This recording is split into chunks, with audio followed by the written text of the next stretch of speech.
Saraswati groups of colleges के इस digital platform पे आप सभी का स्वागत है। जैसा कि आप लोगों को पता है कि हम शिक्षा शास्त्र विषय का चैप्टर वाइज अध्ययन कर रहे हैं, तो इसके पूर्व के क्लासेज में हम लोगों ने बीए प्रथम वर्ष प्रथम सेमेस्टर के सभी चैप्टर वाइज वीडियो अपने यूट्यूब चैनल पे डाले हुए हैं। ठीक है, आप उन वीडियो से आप फर्स्ट सेमेस्टर शिक्षा शास्त्र विषय से संबंधित जानकारी प्राप्त कर सकते हैं। उसी क्रम में आज हम लोग फर्स्ट ईयर के ही सेकेंड सेमेस्टर, ठीक है, सेकेंड सेमेस्टर के बारे में अध्ययन करेंगे। सेकेंड सेमेस्टर के बारे में अध्ययन करेंगे, टॉपिक वाइज अध्ययन करेंगे, ठीक है ना। इसमें तो जो आपको ये सबसे पहले जानना होगा कि सेकेंड पेपर है क्या, सेकेंड सेमेस्टर का जो पेपर है वो क्या है। तो सेकेंड सेमेस्टर का जो पेपर है वो है development and challenge of Indian education system, यानी कि हम कह सकते हैं कि भारतीय शिक्षा व्यवस्था के विकास एवं चुनौतियाँ। ठीक है, आपके पेपर का क्या नाम है?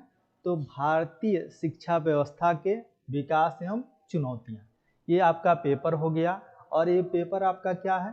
तो 100 नंबर का। कितने नंबर का है? 100 नंबर का। ये 100 नंबर दो भागों में बटा हुआ है, 75 प्लस 25। ठीक है, अभी यहाँ पे आप लोगों को दिख रहा होगा 75 प्लस 25। तो ये जो 25 है, ये 25 क्या है? असाइनमेंट है। क्या है? असाइनमेंट है, जो कॉलेज के द्वारा आप लोगों को बनवाया जाता है और इस पे आपको कॉलेज के द्वारा नंबर दिया जाता है। और ये जो 75 नंबर जो हैं, ये 75 नंबर आपको क्या किया जाता है?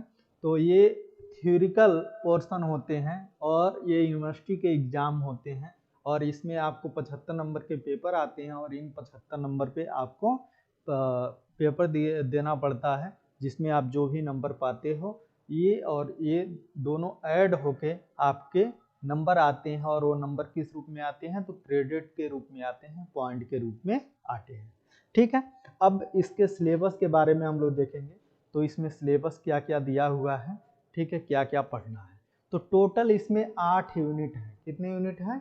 8 यूनिट है। ठीक है, अब इन 8 यूनिटों को हमको देखना है कि एक एक यूनिट में क्या क्या पढ़ना है। ठीक है, तो सबसे पहला जो दिया है ancient education system. Ancient education system का तात्पर्य किससे है? तो प्राचीन शिक्षा व्यवस्था से है। किससे है? प्राचीन शिक्षा व्यवस्था से। प्राचीन शिक्षा व्यवस्था में मुख्यतः 2 शिक्षा व्यवस्था हमको पढ़ना है। ठीक है, जिसमें पहला है वैदिक शिक्षा व्यवस्था, वैदिक शिक्षा व्यवस्था, ठीक है, और दूसरा है बौद्ध। ठीक है, ये बौद्ध शिक्षा व्यवस्था। ठीक है, ये 2 शिक्षा व्यवस्था पढ़ना है। इसके अंतर्गत हमको क्या क्या पढ़ना है? तो इसकी विशेषताएं पढ़नी है, कैरेक्टर उद्देश्य पढ़ना है, ठीक है, मेरिट पढ़ना है, मतलब गुण पढ़ना है, दोष पढ़ना है, इसकी व्यवस्था पढ़नी है, इसका आधुनिक जो शिक्षा व्यवस्था है इसमें इसका क्या योगदान है, इसका क्या परिदृश्य है, ठीक है, इसके बारे में हमको पढ़ना है।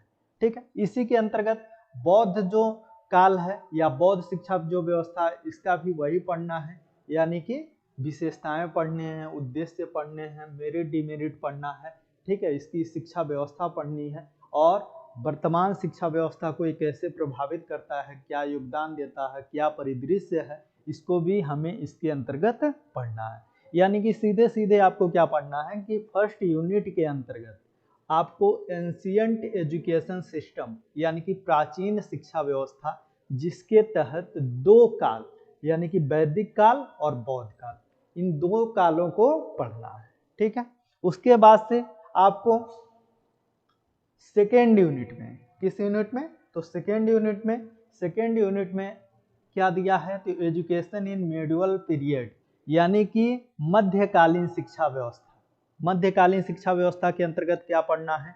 तो आपको वही पढ़ने हैं। ठीक है, विशेषताएं उसकी पढ़नी है, उद्देश्य उसके पढ़ने हैं और उसका मेरिट डिमेरिट पढ़ना है और उसका एजुकेशन सिस्टम पढ़ना है, यानी कि शिक्षा व्यवस्था पढ़नी है। यानी कि मध्यकालीन शिक्षा व्यवस्था, जब मुगलों का शासन काल था या मध्यकाल के अंतर्गत जो भी मुगल काल के शासक जो भारत पे उन्होंने अपना शासन व्यवस्था स्थापित किया, तो उस समय पे उन्होंने जो भी शिक्षा से संबंधित व्यवस्थाएं इस भारत देश में लागू की, ठीक है, उन शिक्षा व्यवस्थाओं के बारे में पढ़ना है। उनकी क्या विशेषता थी, उनके क्या उद्देश्य थे, उनके क्या गुण और विशेषताएं थी, क्या व्यवस्थाएं थी, ये सभी चीजें हमको क्या करना है, इस यूनिट के अंतर्गत पढ़ना है। ठीक है, उसी के तहत जब हम तीसरे यूनिट में जाएंगे तो तीसरे यूनिट में क्या है, तो education in colonial period. Colonial period आप सीधे सीधे जान लेंगे कि ये ब्रिटिश काल से है। किससे है, तो ब्रिटिश काल से है। देखिए यहाँ पे दिया है सम लैंडमार्क्स ऑफ ब्रिटिश पीरियड, यानी कि ब्रिटिश काल से है। और ब्रिटिश काल में आपको क्या पढ़ना है, तो यहाँ पे दिया हुआ है ब्रिटिश काल में तो बहुत से शिक्षा आयोग हैं, लेकिन आपको क्या पढ़ना है, तो चार्टर एक्ट 1813, उसके बाद से 1833, उसके बाद से इसी के अंतर्गत ओरिएंटल ओशिएंटल डिस्पैच जो भी है, ठीक है ना। तो 1813 के जो आज्ञा पत्र थे, इसके माध्यम से प्राच्य और पाश्चात्य, ठीक है, विवाद उत्पन्न हुआ था, इसको भी हमको पढ़ना है। और 1833 के जो मैकाले का विवरण पत्र है, उसको भी हमको पढ़ना है। और इसी के साथ मैकाले का जो मिनट फिटलेशन थ्योरी, यानी कि निस्यंदन का सिद्धांत, या जिसे छनाई का सिद्धांत कहा जाता है, इसको भी हमें क्या करना है, पढ़ना है।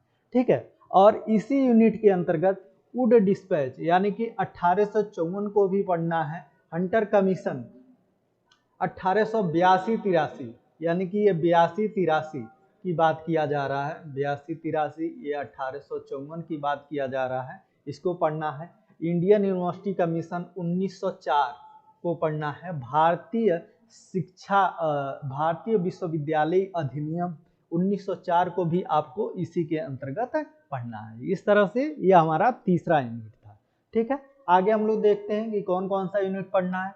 तो अगला जो यूनिट है वो है चौथा यूनिट। चौथा यूनिट क्या है, तो चौथा यूनिट है आपका post independence of Indian education, यानी कि जब भारत देश आज़ाद हुआ तो आज़ादी के बाद कौन कौन से शिक्षा आयोग आए और उन शिक्षा आयोगों का क्या क्या आधार था, क्या क्या उद्देश्य था, ठीक है, उनके बारे में हमें पढ़ना है। तो उसके अंतर्गत सबसे पहला जो आयोग आया था राधा कृष्णन आयोग, ठीक है, 1948 में आया था। कब आया था, 1948, 48-49 ये आयोग था, इसको भी हमको पढ़ना है। ठीक है, इसमें सभी चीजें, आने का क्या उद्देश्य था, ठीक है, और कौन कौन सी उच्च स्तर पे कमियां थी, उन कमियों को कैसे दूर किया जा सकता था, और भी क्या जोड़ा जा सकता था, हमें विश्वविद्यालय स्तर पे या उच्च शिक्षा व्यवस्था में कौन से सुधार करने की आवश्यकता थी, ये सभी चीजें हमें इसके अंतर्गत पढ़ने थे। उसके बाद से आया मुदालियर आयोग। मुदालियर आयोग आया 1952-53।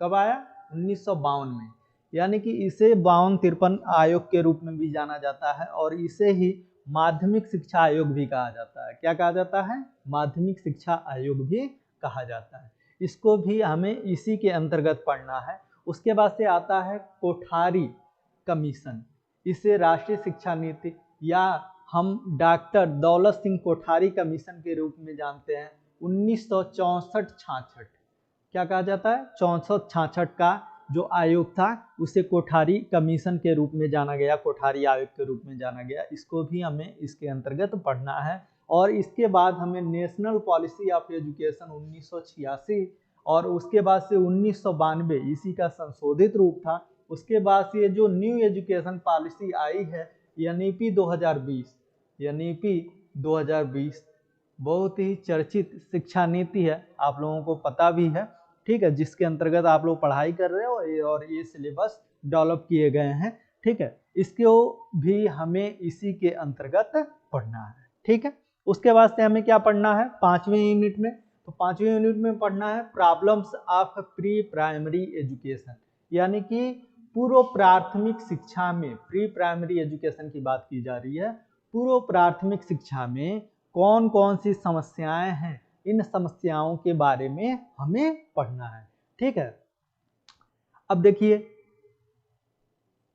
अनइफेक्टिव कंडीशन ऑफ प्रीप्राइमरी स्कूल जो भी हैं, उसके बाद से हम कह सकते हैं कि training of pre primary teachers, जो भी प्री प्राइमरी के टीचर हैं उनको ट्रेनिंग कैसे दिया जाए, अनअवेलेबिलिटी ऑफ टीचिंग मटेरियल, जो भी सामग्रियां हैं क्या होंगी, उपलब्ध हैं कि नहीं है, ठीक है। Loop flops of supervision and administration, इनकी प्रशासनिक व्यवस्था की बात की जाती है।